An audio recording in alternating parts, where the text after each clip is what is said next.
لحضراتكم مع فقرة يمكن نوهنا عنها في البداية، وهي مرتبطة بعيد ميلاد حسن الشاذلي عشان كلنا ما ننساش. احنا 11 سبتمبر من كل عام هو عيد او الاحتفاء والاحتفال بالسنة المصرية في اول شهر توت اللي هو الموافق 11 سبتمبر من كل عام، وكمان بيجي يوم احيانا 12 سبتمبر لما بتكون السنة كبيسة. وقلنا في الكلام ان هم ليه تحديدا التاريخ ده، لانه مرتبط بفيضانات نهر النيل، مرتبط بالخير والنماء وظهور نجم الشعر واشياء كثيره هنتعرف على تفاصيلها من خلال تواجدنا ولقائنا مع الاثري اسلام زغلول عضو اتحاد الاثريين. اهلا بيك وصباح الخير. اهلا بيك يا فندم وجميع المشاهدين الكرام، وكل سنه وهم طيبين بمناسبه عيد الاضحى المبارك طبعا وبمناسبه راس السنه المصريه القديمه اللي بتوافق العيد ان شاء الله. ان شاء الله. اولا لو هنتكلم عن التاريخ ده تحديدا، اولا بدا الاحتفال بيه من امتى وليه اختاروا هذا اليوم تحديدا؟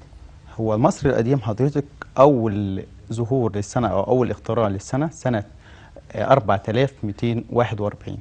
ارتبط بيه كان في البدايه كان المصري القديم الكهنه المصريين كان بيطلعوا فوق صرحات المعابد وفوق المعابد عشان يشوفوا النجم الشعرة اليمنى. نجم الشعرة اليمنى دوت، ومن الطريف ان كان بيسمى بليلة الرؤية، اللي زي حاليا دلوقتي ليلة الرؤية في شهر رمضان الكريم. فليلة الرؤية لكن ده كان ليلة رؤية النجم الشعرة اليمنى اللي من خلاله بيعرف ان الفيضان قادم غدا او في الصباح. فكان الكهنة بيطلعوا بيتطلعوا هذا النجم في فوق أضرحة المعابد وفوق المعابد، وفي جموع الشعب ومنتظرين السنة المصرية القديمة. لما بيشوفوا النجم الشعرة اليمنى بيعرفوا ان الفيضان قادم والخير قادم، وكان الناس بتهلل. وارتبط الفيضان بمدلول ديني. ايه هو المدلول الديني يا استاذه ايمان؟ المدلول الديني اللي هو اعتقد المصري القديم الفيضان ان هو دموع الالهه ايزيس. طبعا دموع الالهه ايزيس هي الالهه زوجة الاله اوزوريس التي بكت في نفس هذا اليوم على زوجها اوزوريس المقتول من اخيه ست. فلما بكت عليه فالبكاء ده كان مصدر خير للمصريين وارض مصر، فجاء الفيضان على شكل هذه الدموع. تمام. فده المدلول الديني بتاع رأس السنة المصرية القديمة، ان هو فيضان النيل ارتبط بدموع ايزيس او سوبد. النجم الشعر اليمنى اسمه سوبد اللي هي بالهيروغليفي ايزيس. الفترة دي احنا بنتكلم على تاريخ طويل جدا، مش كده؟ يعني تمام. فضل الاحتفاء بهذا اليوم مرتبط بكل الحقب التاريخية والأسر التاريخية السابقة.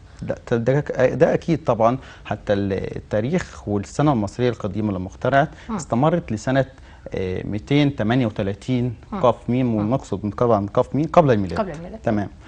جه بعد كده بطليموس الثالث غير قليلا في مقاليد السنه المصريه القديمه، ولكن سريعا ما لم يرق بالكهنه المصريين، وحالا عودهم الحنين الى السنه المصريه القديمه والتقاليد المصريه الجميله. السنه يعني هل لما كان بيجي حكم اخر كان ممكن يغير في طقوس طبعا وتقاليد السنه؟ كان بيغير. مش السنه كانت مفترض ان هي متقسمه لفصول، كل فصل بيبقى مرتبط بالتاريخ والجغرافيا، وسواء كان الفيضان او هنزرع ايه او هنعمل ايه. تمام. يعني الفكره كانت كده ولا طبعا كانت الاحتلال بيخش او الاضمحلال بيخش بيغير من مقاليد البلد كلها لما يتناسب مع هواه واهواءه الشخصيه واقتصاده. لكن صحيح زي ما حضرتك قلتي ان السنه كانت مقسمه ل3 فصول: فيضان، حصاد، بذر. لكن السنه فعلا كانت مقسمه 360 يوم ب 12 شهر. تمام. هي طبعا بتبدا بتوت وزائد 5 ايام اسمهم ايام النسي. ايام النسي؟ ماذا تعني ايام النسي؟ تمام. ايام النسي هي مرتبطه ب5 ايام فقط، اللي هم عيد اوزوريس، ايزيس، ست، نفتيس، حوريس. طبعا دول ال5 آلهة المقدسين. عيد احتفالات او مولد الارباب الآلهة: اوزوريس وزوجته ايزيس، ست ونفتيس وابن ايزيس واوزوريس، حوريس. طبعا دي كانت ايام النسي اللي هي الايام الزياده. طبعا 5 زائد ليه سميت ايام النسي؟ يعني ايه نسي؟ يعني الزياده. يعني احنا عندنا 12 اللي هي من النسيء يعني. تمام. تمام. عندنا 12 شهر ب 30 يوم، عامل 360 زائد 5 ايام نسي يبقى 365 يوم. ايه الجمال ده؟ ايه الجمال والروعه في التاريخ والحضاره دي؟ طبعا هي الحضاره المصريه حكمت العالم قديما بالنظام والحق والعدل ميعاد، واتخذ المصري القديم من الالهه ميعاد الهه الحق مصدر من الحق والعدل. حتى لما كنا بنحكم العالم كله في دول الشام كنا لازم نستخدم الحق والعدل في هذا الحكم. طيب بما اننا بنتكلم عن تاريخ مهم جدا وانه مرتبط بفكره الخير ومرتبط بفيضانه ومرتبط بتفاصيل حياتيه عند المصري القديم، مؤكد انه كان هناك طقوس للفكر، يعني طقوس للاحتفال بهذا اليوم. لما بنيجي نتكلم مثلا عن شم النسيم، كان المصري القديم عنده احتفاليات خاصه به سواء كانت للطبقه الارستقراطيه او البرجوازيه، وكان كمان لعامه الشعب. لعامه الشعب الاحتفال بقى براس السنه او احتفال بالسنه هو نفس زي ما حضرتك قلت كده بالظبط. كان احنا معانا صور مرتبط بشم النسيم فعلا. ده ايه يا استاذ اسلام؟ ده حضرتك الاحتفال بشم النسيم. طبعا الناس بتكون في جموع مرتبطه بالنيل، ومن الطريف ان المصري القديم كان بيحط بصله حضرتك تحت راسه وهو نايم. دلالتها ايه؟ ليله الرؤيه، دلاله انها مصدر للوخم. فيقوم من النوم يرمي البصله دي في النيل، فبذلك يتخلص من الوخم في اعتقاده. وبعد ذلك بيصبح في الصباح ده كمان صورة من هنا برضو دلالة على الاحتفالية في ناس وتجمعات ومن الطريف هنا كان طبعا الناس بتقسم نفسها مجموعات تسمى مجموعات النظافة. بعد الاحتفال وتخليص طبعا بينظفوا اماكنهم من فضلاتهم. يعني ده دليل ان المصري القديم حكم العالم برضو بالحق والعدل والنظام والنظافة ايضا. الله، يعني فكرة مرتبطة بالتاريخ ومرتبطة بالحصاد ومرتبطة. أولا هو الموسم ده كان موسم الزرع تقريبا، اللي هو الفيضان حضرتك بقى لما السنة بعد كده تمام البذر أو الزرع تمام. لكن أنا عايز أقول حاجة مهمة لما يتنافى مع قاله المؤرخ هيرودوت إن الملك خوفو كان ملك غليظ القلب. طبعا الملك خوفو مرتبط بموضوعنا شويه عشان الفيضان. كانت حضرتك يا استاذه ايمان الزراعه بتتوقف فيه. الزراعه لما بتتوقف فيه الفلاح بيقف، ما هو في فيضان وغمر، في فيضان وغمر الميه بالميه، الارض بالميه. تمام. فالملك خوفو كان بياخد الفلاحين بيشغلهم في الهرم الاكبر مقابل الرزق او مقابل رزق تعويضا عن ان هم ما بيشتغلوش يعني في الفتره دي، ولا كان دلالتها ايه؟ لا كان دلالتها ان هم في بطاله والهرم انا اقصد اهو يعني تعويضا عن ان هم ما بيشتغلوش فيجي يشتغل دلوقتي. وبدليل ان الهرم ما بنوش في 365 يوم بتوع السنه، لا هو الهرم كان بيبنى في فصل الفيضان فقط. إذا كان الملك خوفو راجل رحيم القلب، وكان كمان بدلالة إن الهرم بني بالحب. إن مصر كان فيها جباهزة وكان فيها الكثير من الفنانين، كان واجب عليهم إخراج هذه الموهبة في هذا العمل الجميل الهرم الأكبر. الاحتفال بالسنة الجديدة، السنة المصرية الجديدة، كان بيقعد قد ايه الاحتفاء بيه او الاحتفال بيه؟ لا هو طبعا كان المصري القديم كان شغله الشاغل اللي هو العمل وصناع الحضارة. فكان وقته بيفرح ويحتفل. كان بيقعد يوم زي حالنا اليومين دول، يعني يوم يومين وبيعود للعمل سريعا، لانه وراه حضارة عظيمة خلدها لنا، جعلنا في مقدمة العالم حتى الآن. يعني حضارة بتجمع ما بين كل ألوان الفنون اللي في الكون، ده حقيقي، وكل أنواع العمل والعمل الجاد. يعني أنا عامل إنتاج قاعد 7000 وأكتر من 7000 عام. ايه الحضاره العجيبه دي؟ انا اسف، حضرتك قلت 7000. لا هم 5000 عام. هو الكثير هي معلومه دارجه 7000، لكن المعلومه الاثريه والموثوقه هي 5000 سنه. ليه 5000 سنه؟ لان تاريخ اي امه وتاريخ اي حضاره بيبدا منذ اختراع الانسان للكتاب. كان في آلاف السنين قبل ذلك، لكن ما كانش في اختراع الكتابه وما كانش في اختراع مواسير. لكن انا عايز اضيف نقطه يا استاذه ايمان مهمه جدا، ان فكره الاشاعه الكاذبه الدارجه ان في عروس نيل بتترمي في فصل الفيضان. طب ده موضوع مهم جدا. ده طبعا اكذوبه، ودي افتراء على الشعب المصري والحضاره المصريه. الغرض منها ان العرب بيقولوا احنا جينا فتحنا مصر وخلصناهم من الجهل وخلصناهم من وأد الإناث ووأد لا ما كانش حتى معروف في مصر إن هم كانوا بيرموا عروسة. تمام. عروسة في النيل. فكان القصة الشهيرة طبعا بتاعت لما النيل توقف في فترة من الفترات لما دخل سيدنا عمر بن العاص مصر. فسأل المصريين وكبار المصريين النيل توقف ليه؟ فقالوا له والله النيل توقف ايه الفيضان يعني توقف الفيضان. لا النيل جف خالص. تمام. طبعا دي على لسانهم هم، دي اكذوبه انا بنقل على لسانهم.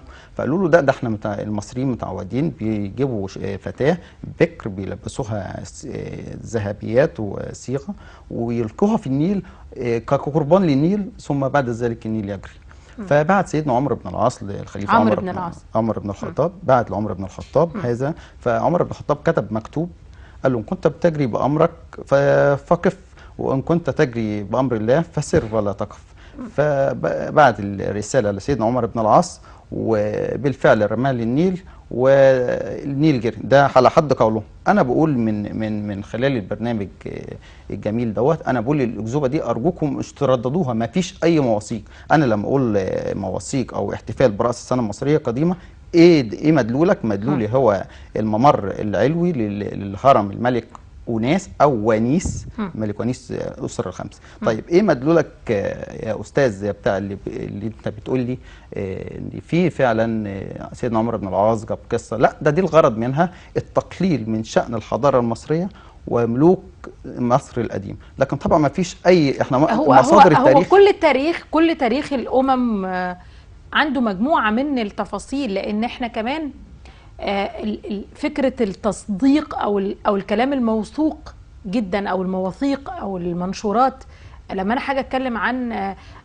حضارات قديمة بالشكل ده، تمام، مجموعة من المواثيق طبعا موجودة، لكن هي الفكرة داخل أي تاريخ في جزء من الحقيقة وفي جزء من المعلومات الغير مصدقه او الغير برافو عليك يا استاذ ايمان. في كل تواريخ الامم، مش في مصر بس او الحضاره المصريه القديمه. اللي هم استندوا اليها ان هم في مصر القديم فعلا كان الفنان بيبدع في شكل عروسه حجريه او كحجر او صنم، وبيلبسها حليه من الممكن. دي الحقيقه بقى اللي خدوها وعشان يكملوا بها الابتراء الكاس، وبيرموها في النيل كقربان كما اعتقدوا. وهذه العروسه كان بيبقى عليها بعض التعويذ التمني للاله حابي اللي هو اله النيل. لكن طبعا ما فيش اي موثيق. الاستناد الى البحث العلمي في التاريخ المصري القديم يا اما ابرديات او اضرحه معابد او جدران مقابر او الحضارات المعاصره للحضاره المصريه، فما فيش اي عروسه نيل مرميه في. طيب انتوا عاملين مبادره هنحكي تاريخنا، بنحكي تاريخنا، والمبادره دي من المفترض ان هي في مطلع كل اول شهر انتوا بتعملوا الاحتفاليه دي ان صح التعبير. اولا كلمني عن المبادره دي، بداتوها من امتى واهميتها، وانت شايف مردودها ايه بالنسبه للولاد اللي انتوا شغالين عليهم؟ بنحكي تاريخنا هي مؤسسه او حمله هدفها الوعي الاثري والتاريخي بقياده الدكتور محمود الحلوجي مدير المتاحف الاقليميه، تحت قياده الاثري اسلام زغلول. انا معي شباب جمال من الاثريين بيساعدوني فيها وبيعاونوني، والاخي احمد زغلول.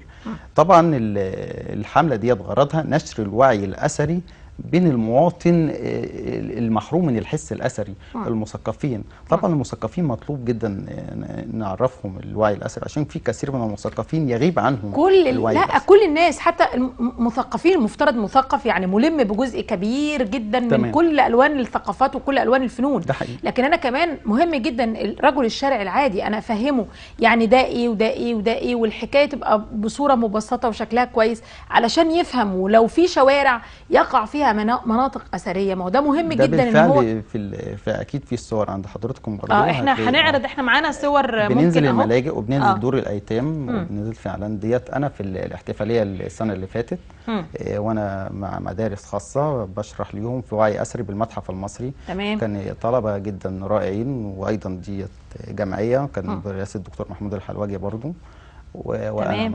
تمام. النشاط والحراك ده مهم جدا، وكمان يعني في مبادرات كتير جدا كان اشهرها مبادرات اللي تمت في الاماكن اللي فيها اماكن سياحيه. يعني لما الناس نزلت شارع المعز وبدات توعي الناس، او منطقه الازهر بشكل مثلا لو انا بتكلم في التاريخ الاسلامي، يوعوا الناس ان اهميه الاثر ده في ان هو ناس بتشوف وناس بتيجي، وانت مستفيد وانا مستفيد، وحتى لو ما كناش بنستفيد اقتصاديا فاحنا بنحافظ على الاقل على هذا التراث العظيم تمام. بتاعنا احنا. ده مهم جدا. احنا بنتمنى لكم التوفيق للمبادره اللي حضراتكم بتقوموا بيها او اللي بتنظمها اسلام، ودايما نلتقي بك على كل خير، ودايما يكون عندنا افكار، وكل سنه وانت طيب. وانت حضرتك طيبه والساده المشاهدين الكرام بخير. بشكرك شكرا جزيلا. الاثري اسلام زغلول عضو اتحاد الاثريين، وكنا بنتكلم عن الاحتفال بالسنه المصريه القديمه. انا خلصت فقراتي، هياتيكم الزميل حسن الشاذلي وفقره مهمه جدا، تابعونا بعد الفاصل.